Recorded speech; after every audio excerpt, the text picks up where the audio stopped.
Hello friends, welcome to my channel. સ્વાગત છે તમારું મારા કિચનમાં. આજે હું તમારી સાથે શેર કરીશ મોહનથાળની રેસીપી. તો મોહનથાળ બનાવવા માટે મેં 500 ગ્રામ જેટલો ચણાનો લોટ લીધેલો છે. આ મોહનથાળ આપણે તેલમાં જ બનાવવાના છે. તો આપણે આને તાબો દેવાની તૈયારી કરીશું. એક કટોરી ભરીને મેં સિંગ તેલ લીધેલું છે અને મેં કપ ભરી લીધું છે અને એક નાનો કપ ભરીને દૂધ લીધેલું છે. 1 ટીસ્પૂન જેટલું દૂધ છે, 1 ટીસ્પૂન જેટલું તેલ છે અને 2 ટીસ્પૂન જેટલું દૂધ છે.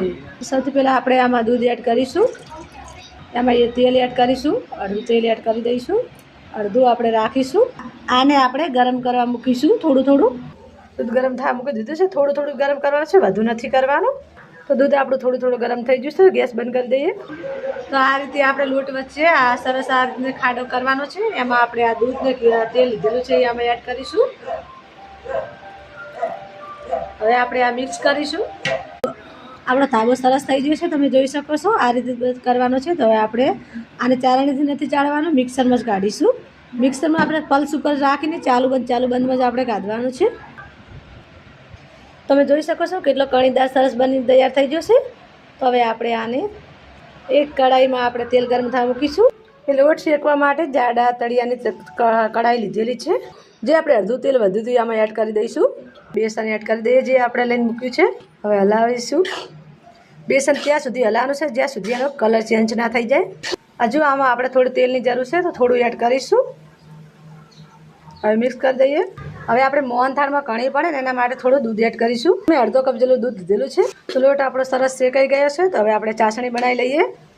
ચાસણી બનાવવા માટે 500 ગ્રામ જેટલો લોટ હતો તો 500 ગ્રામ જેટલી ખાંડ લઈશું આપણે. તો 2 કપ ભરીને ખાંડ લઈશું. 2 કપ ખાંડ લીધી છે તો 1 કપ જેટલું આપણે પાણી એડ કરી દઈએ. આ ખોડ આપણે ઓગાળી લઈશું. ચાસણી આપણે કાંટા તારની જ બનાવવાની છે. હવે આપણે ચેક કરી લઈએ ચાસણી આપણે થઈ જશે.